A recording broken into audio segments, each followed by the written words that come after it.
Howdy, howdy, y'all. For you, those of you on the East Coast, happy lunchtime. While people are rolling in here, I am going to talk about presentations down the road. I'm doing these presentations every couple weeks, and the ones that I have planned next, I'm going to do one. I'm calling it the Fractional Engagement Playbook. That's actually less salesy than the stuff that I've been talking about. I know I say don't do sales, but it's less outreachy, let's call it that. And my idea for that one is to talk about optimal size for engagements, month-to-month agreements versus 6 months versus 1 year contracts, value-based pricing, retainers versus projects. Um, and I'm happy to share my contract. I've run it by a lawyer, and I'm happy to share that. You guys can copy that, steal it, tell me it's terrible, whatever you want. Um, and also, I had notes. I was going to talk about referral fees and commissions. I do occasionally pay those, and I'm happy to do that. I'm happy to tell you how I do that.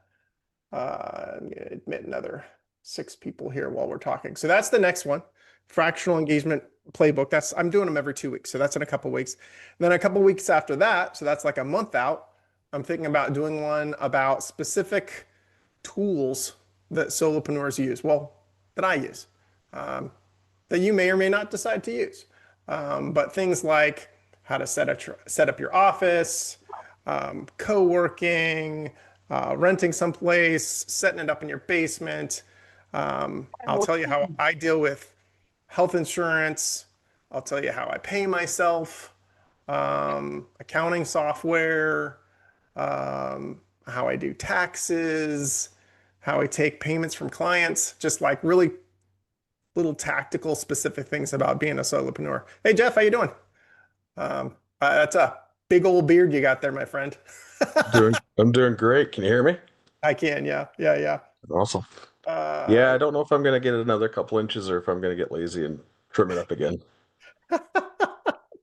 so I'm killing time while we're letting people in here. Although we're a minute, 2 minutes in, and honestly, it's only half hour. So my challenge is to start the actual presentation and remember while I'm doing all this to keep my eyes on letting more people in because I stink at that. If you are one of the people in the past who showed up a minute or two late and you didn't get in, it's my fault. Okay, just let in one more group. So let's roll in Missed here. your board. It's the first time I've been warmer than you are down there. And the board today is the weirdest weather in East Tennessee. It is going straight down today. It started like low 50s or something, and it's going straight down to freezing. So pretty weird for this time of year. Okay, I'm going to keep my eye on letting people in, but let's dive into this. So let me get to where I control this stuff. And here we go. Okay, so brief rehearsal of what we've gone over in the past. So the first presentation I did was about sales. It was about networking. It was about how to reach out without being salesy and the importance of that. Again, I have recordings posted if you guys want to see it. If you want to talk to me individually, I'm happy to take a call. The second one, the one I just did, was about scaling outreach on LinkedIn. And that talks some specifics about the tools that I use. Specifically, I use Sales Navigator to put together lists to reach out to people, and I use Dripify to reach out. These are pretty common tools. But I think when you mate them with the idea that we're not selling, we're networking, that is where it starts getting interesting. So those are the last two. Today, my goal is to talk more about actual messaging and actually talking to people. And it is a little different networking. Us fractionals, we almost exclusively talk to founders and owners and C-level folks. So the language is a little different, the attitude is a little different, and so that was my goal with this call today. So moving on from here, it'll be interesting to see. I continue to use AI to develop these slides, some of which I love and some of which I hate. This one is like weird AI fever dream. I mean, everything it says is true. It just wasn't what I intended on doing. So, I just remembered to admit four more people in. Um, the important part here was that I wanted to define what I meant by strategic networking. Strategic networking really just means most people, when they network, they don't have a plan. Literally, they're just wandering around and hoping that they get. I'm trying to mute everybody right now. If that's you, you know who you are. Mute yourself. Uh, hoping that they'll randomly get lucky. And we're supposed to be working at a strategic level here. So that just isn't going to cut it. So the idea here is how do we network in a way that is going to connect the dots between talking and being friendly and exchanging information and actually getting business? And that connection is the request for referrals and introductions. The referrals and introductions are the key to the whole thing. So I am going to continue letting people in. Hello, all. So that is what I mean by strategic networking is we're not doing this for fun. We're not doing this just because somebody told us to do it. We're doing it as a specific plan to move people towards getting referrals and introductions. And I will talk about how to do that today. There are some subtleties about talking to the C-suite. Thankfully, most fractionals should probably be used to talking to the C-suite. That's usually where we operate. So I think we have a unique advantage in talking to these people because there's a balance between too casual, which can absolutely be a problem. I had somebody bro me the other day. I am not interested in being broed, and I don't think that's a smart thing for you to do. But conversely, you don't want to show up hat in hand. Please, sir, may I have some more? So there's a balance in between there. I'm going to admit two more people. Yay! We have such a great crowd today. Moving on. The most important thing with the C-suite is not to pitch them. And I know I've already talked about that. But having in your mind that these people are not prospects is the most likely way to get along with high power people that you're networking with because they don't want to be pitched. They don't even decide. Ultimately, they'll decide who gets hired, but a lot of times it's someone else who's doing that. So the relationship with them is about do they like you or not. It's not about exactly what you do or should they hire you. So you should never be in that area. They're just bottom line is, and this is regardless of who you're networking with, you don't want to treat them like a prospect. And this is the tricky part. And this is the part that people ask questions. They're like, fine, I saw your last presentation. I understand we're direct messaging with people on LinkedIn with the strategic goal of moving them towards a Zoom call. But how do you actually do that? Like, what is the conversation? What do you say in that direct message to move it in that direction? And it's not that hard, really. What you do, number one, you need to genuinely be curious about their business. It helps to be a curious person. You want to learn about what they're doing, and then you want to ask them a question that aligns with your area of expertise. So whatever they do, even if it's something that is a niche that you know a lot about, I guarantee you they do it slightly different. So you ask them a question. In my case, I'm a marketing guy. So I'll ask a question about marketing stuff and how that relates to their business. It's that simple. And I've got a bunch of specific examples here that I will give you and we'll look at and we'll say why I built these the way I did. I even have one in here with a mistake, and I'll explain that too. So here's one. This is an actual, all three of these are actual examples that I've done. This was for a PR executive. Thanks for connecting. As a PR executive focused on biotech, I always try to stay on top of the marketplace. And as an industry leader, I was hoping to get your perspective. With scrutiny on research integrity at an all-time high, do you think biotech firms should prioritize open data practices to build deeper trust with regulators and the public? Okay, I'm going to tell you right off, this one is more formal than I usually like. But this is the beauty of testing these different messages. This one doesn't roll off my tongue, but that's okay. It does a couple things that are important. Number one, it establishes that you are a pro. Okay. You're saying, I'm a pro. This is why I'm doing this. And that whole first sentence explains why I'm even reaching out to you. Okay. But it also defers to the expertise of the person you're reaching to. There's a little bit of an ego stroke, and it says, hey, you have valuable information that I would love to have. Okay. So there's that part of it.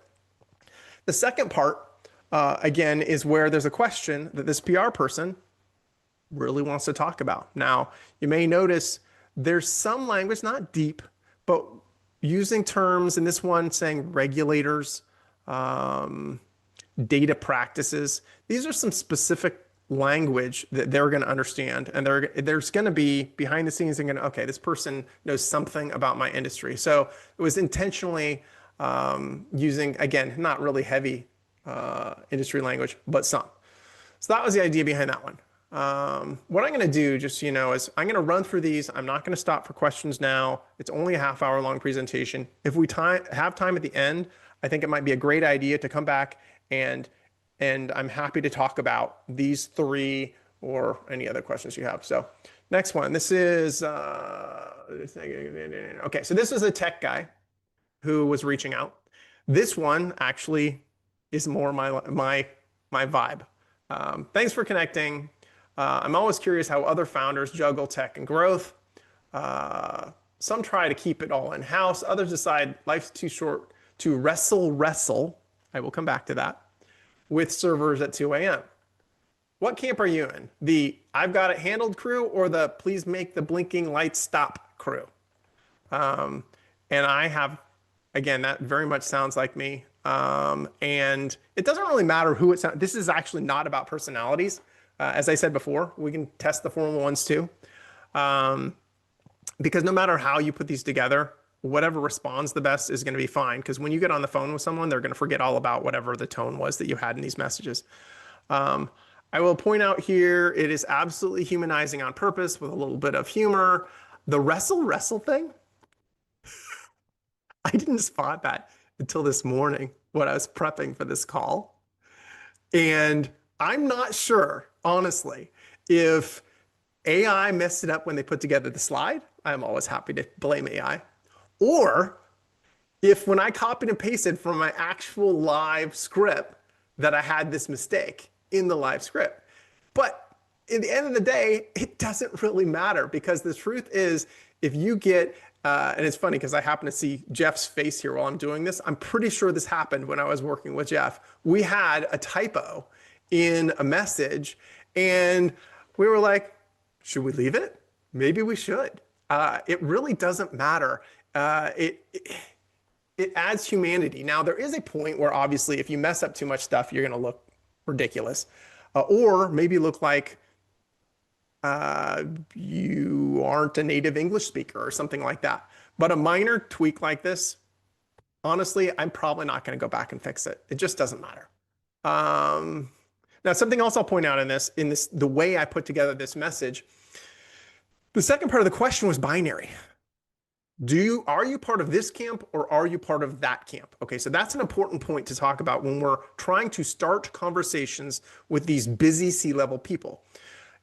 Sales guys will tell you it's always good to ask open-ended questions because you ask this open-ended question, you don't know where it's going to go, and people will wander around and give you all kinds of wonderful information that you didn't even know to ask for. And that's true in the right context. You want to do that. These big, wide, open-ended questions. How's business going?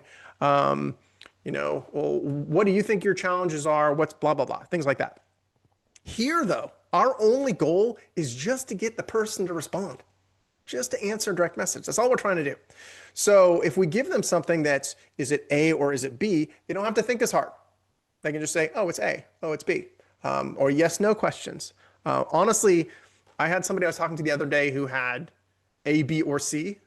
Is it this, or this? I'm like, nope, too many. As a matter of fact, his third one was just, is it this, or something else? And I'm like, no, I don't want to give him 3. I want to give him 2. And again, you can test these. Try different things and see what works for you. But that's what's behind this one. Next. Okay, this gal is a COO. Thanks for connecting as a fractional executive.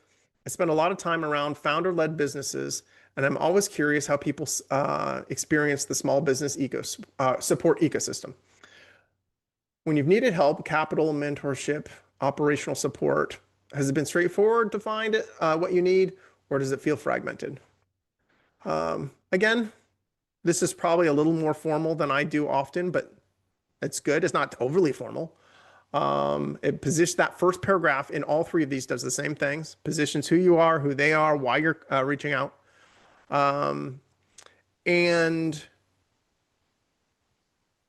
I think some specific examples in the second sentence were good because the first one it talked about small business ecosystems. Well, that's a bunch of jargony stuff that could mean anything.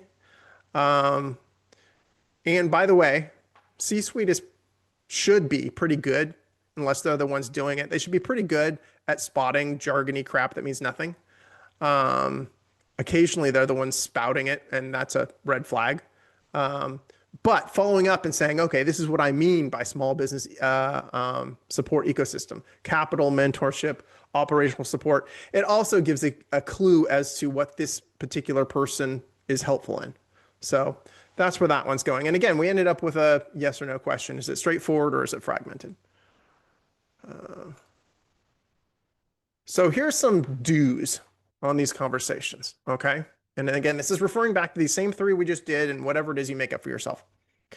Number one, you want to ask a question. I already talked about the fact that your question should be something you actually care about. That's actually the trick, is it's not supposed to be a trick. It's supposed to be something you actually care about. So pick something, a conversation you want to have, because if you're successful, you're going to actually have this conversation. But it should be pretty high level. It shouldn't be real specific. As soon as you drill down too specific on these questions, then it's kind of tactical, which our whole point is to kind of stay up at the strategic level. Um, Less is more. Um, I do think keeping these really short. There have been studies showing that longer questions, longer direct messages can be better. I think that's probably true. However, I think with a C-suite, you got to go straight for it. Now, even then, considering we're trying to start a conversation, you will still run into C-suite people who are anxious. They're like, what are you getting to? I want to hear, just tell me, which is fine. That actually happened to me yesterday. I had somebody say, clearly you're warming up for a pitch, just tell me. And so, okay, well, there's different personality types. And so I said, actually for him, I said, I know you're going to find this unusual, but I actually have a pretty strict rule about pitching on LinkedIn. I actually don't do it. My goal was genuinely to network. I help in such and such, such and such, and I'd love to chat if you think that might be helpful. And again, I was still going for conversation and networking and not pitching, but I immediately dropped where I was going, which was the topic to start a conversation. They weren't interested in that. So you'll find some people like that. That's fine. You'll also find plenty of people who are interested in talking. Insider language, we already talked about that. That can be very powerful. And it can be just as simple as like, I'm sending out one right now to the Boston metro area, but people in Boston don't call it that. They call it the greater Boston area. Greater Boston, greater Boston. I think they just say greater Boston. So that's what I'm saying. If I said the Boston metro area, that would actually be telling them that I don't know anything about that area. Coworker test. Okay, so I just did that. I read these out loud. Read them out loud. The tone we're generally going for is somewhere between a text and an email. I would call it language that you would use talking to a coworker in front of the water cooler. Okay, so that level. I don't even care if you use full, complete sentences. It's okay to have pieces. But I do always end with a question. I end with a question because we're trying to get a conversation going. And if you don't end up with a question, then that could be it. Now, something that I'm not going to get into in this, but just FYI, in general, my attitude about all of this outreach is to only, I will initially chase people. I will send a couple messages if they don't respond, but only a few. And then when they respond, from then forward, I only reach out to them when they respond. So I'm not chasing people. Once they've direct messages, I'll message back, and then it's up to them if they want to get back to me or not. Because again, I think C-level people, I think it shows the power structure doesn't work for a consultant or a fractional if you're chasing them the entire time. So I wait for them to get back. If they don't get back, I'm probably done with them. But my way of trying to get them to come back is by asking the question. Okay, these are don't do's. Okay, some don't do's. When you use an automation platform, which you don't have to, but if you do, don't use these variables that you can plug in there. You can say, oh, first name here, company name here. It's really easy for that to get broken in the automation process, and then you just end up looking stupid. I mean, for a while I had a period after my name. I think I was like dot Brian Petro or Brian dot Petro or something. And so every time I got a message to, hey, dot Brian Petro, well, then immediately I knew it was automated. So I don't think that the value that you get by putting somebody's first name in something in an automated way is worth the possible loss of it getting messed up. Don't give generic compliments. That is like the number one thing that I see in connection requests is like, hey, I saw how wonderful you're doing over at XYZ company, and I just wanted to reach out to you. No, everybody knows that's a line of crap. So, I mean, if you have a genuine compliment, by all means, give it. But I don't do that. I'll in the connection request, I'll say, hey, I was interested in reaching out to leaders in your area. When I get more specific and I've actually done my research and I'm ready to talk to them, sure, but not in a generic way. I also, when I'm direct messaging in general, I mean, I break this rule sometimes, but in general, I try to avoid the words consult, advice, research. There's probably other ones too. And an example would be if we were having just the first couple direct messages, if I was to say, hey, I know you're having an issue with XYZ. I'd be happy to jump on a call and give you any advice I might have. That's okay, but it's not great because now you're putting yourself in a position telling them you know more than they do, which of course you might, but you don't necessarily want to frame it that way. I might say, as a matter of fact, I did this morning. Okay, I had a guy this morning who he was a recruiter, and recruiters always know a lot about LinkedIn. Okay, because they're on LinkedIn all day, every day. And I know a lot about LinkedIn. I'm on LinkedIn all day, every day. And so we were talking something about LinkedIn, and I was at the point where I wanted to invite him to a Zoom call. And instead of trying to say that I knew a lot and I was going to tell him a whole bunch, I actually said instead, hey, I know that you're a recruiter and you spend a lot of time on LinkedIn, and I'm not sure if I have some great ideas to help you out, but I'm happy to share anything that's working for me if that would be valuable to you. And boom, like 2 minutes later, he was like, "Yep, let's make the call. I'd love to talk." So I didn't use the word advice or consult. I didn't tell people I was doing research, and I actually kind of lowered their expectations of what I might be able to help them with. And I think bringing that humanity in was what made the difference and made it authentic. Next. Okay, so we want to move people from LinkedIn and direct messages to a Zoom call because no business ever happens on LinkedIn. That is not the goal. The goal is to get them off LinkedIn, right? So I gave you one example just now that I did this morning to get a call going. And again, if you think back about this call with the direct message with the recruiter, I think the key to that was that it was a genuine invitation. I really meant what I said. I'm really not looking at him as a prospect. My hope is to talk to him. Maybe I'll get some hints on what he does. I'll give him some hints about what I do. And then I'm going to ask for a referral or an introduction, which that is the actual goal. So, hey, I'd love to chat about this more. Do you have some time for a short networking call? That's straightforward. And honestly, if you've traded a couple direct messages, oftentimes it'll work. Um, when you get those calls, because a good percentage of them will accept that. Um, Sometimes I use like Calendly, and I'll send them a link and they leave it up again, kind of leaving it up to them to do it or not. Sometimes I'll do it manually. I feel like when you do it manually, it shows that you're willing to put in the effort and you're not just throwing a link at them. So it's up to you what you want to do. Um, Homework. So I do minimal but important homework before calls. So once I have a Zoom call scheduled, that morning I'll prep for all my calls. I spend 5-10 minutes per call, and I'll go look at their website. I'll look at their profile. If I'm really feeling ambitious, I might throw a couple of things at AI and have it do some research on them or their industry. Um, and I'm taking notes. I'm putting all that stuff in my CRM. Um, and I generally have a couple starter things to get going, and I'll talk about that on the next slide.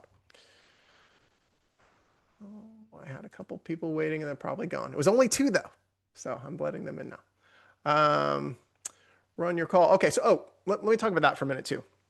You asked for this call. Oh, I keep clicking on the wrong thing here. Let me go back. This last thing, run the call. I think this is an important one. You asked for the call. It is really awkward to sit around on some Zoom call with some person that you don't know yet and wait to see who wants to take the lead. So just take the lead. I mean, you don't have to, hog all of the talk time. And I run a note taker. I'm running Fathom right now, and it'll tell you what percentage of time you're talking. My goal is to actually have it be as low as possible, but you can do that while still taking the lead. And the way you take the lead is you jump in. Again, I'll have notes about what I can talk to them about. For starters, we already had a conversation going in direct messages. So it's always safe to go right back to there. Hey, thanks for taking the call, blah, blah, blah. Weather, kids, whatever, your, icebreakery stuff. And then you go, so you mentioned that you're having a challenge with XYZ. What are you doing about that? Or how's that going? Or how did that happen? And you, again, now is the time for that open-ended question, and just let them run. Um, Next. Okay, so this is talking a little bit. I didn't like how the AI put together this slide because pivot to me is an indication that it was like a bait and switch, which it isn't. But once you get into this call, I have a distinctive separation between the small talk, which I think is important, and the actual talk. They're calling it a pivot, whatever. Um, I will give you one of my cheats for small talk, because there's really important stuff that happens in small talk, that people miss, especially people if you have type A, engineering, scientific types. They want to jump over the small talk and get right to it. And C-suite people can be the same way. But there are, and it may be, for example, when they tell you in one way or another that's their personality type. I mean, that would be a great thing to learn in a small talk, is that they don't want to do small talk. Okay, great, we're moving on. But my favorite small talk thing is to kind of act like I'm a little bit interrupted by the call. And it's not a lie, but it'll be like, oh man, I was just running from such and such. Today's been one of those days where I'm having meetings back to back to back. So that's why like my brain isn't quite in gear, whatever. So like you have this moment of humanity where you tell them all that, something that they've experienced themselves, and they're like, oh yeah, and then that gets you going with, oh, I have 15 minutes between my meetings. Oh no, I don't. Oh, I like to go see my dog in between calls, whatever. And now you're off and running. But whatever it is, as a matter of fact, now I'm talking about one-on-one calls, but when I do group calls with clients, my favorite thing is for me and my team member to already be talking before the client comes in. So now the client sees this insider conversation about your dog or whatever it was you were talking about. So anyway, icebreaker is important. Then you can pivot to the actual conversation. The actual conversation, as I said, the easy thing is to pick up where you were talking before, because this isn't a bait and switch. This isn't a pitch. You don't have a slide deck. You also, when you're taking your notes, doing research for this, You can follow up on anything that you had notes on. Look at our time. And well, we're on the last slide-ish. Limit self-talk, show humanity. We already talked about both of these things. Lean into learning, be actually curious, provide value. So watch for where you can help people. The important part at the end here, and this is my second to last slide, is once you've had this conversation during the close, ask for an introduction. Say, hey, this is what I do. I help this kind of company with this kind of marketing challenge. Do you know someone that I could help? That's the whole goal. So you don't want to forget that. And hey, 12:30, we made it. I have my ask for you guys though. My ask is, I love to give out this information and give it out free, but I can't make any money doing it.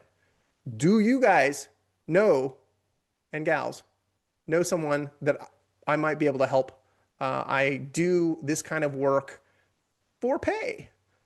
So if you know someone I might be able to help, please send an introduction. I'm going to help them in any way I can. And I hope this was helpful to you guys. I'm doing another one in 2 weeks. It's going to be about, where's my fractional consultants engagement playbook. Thank you all.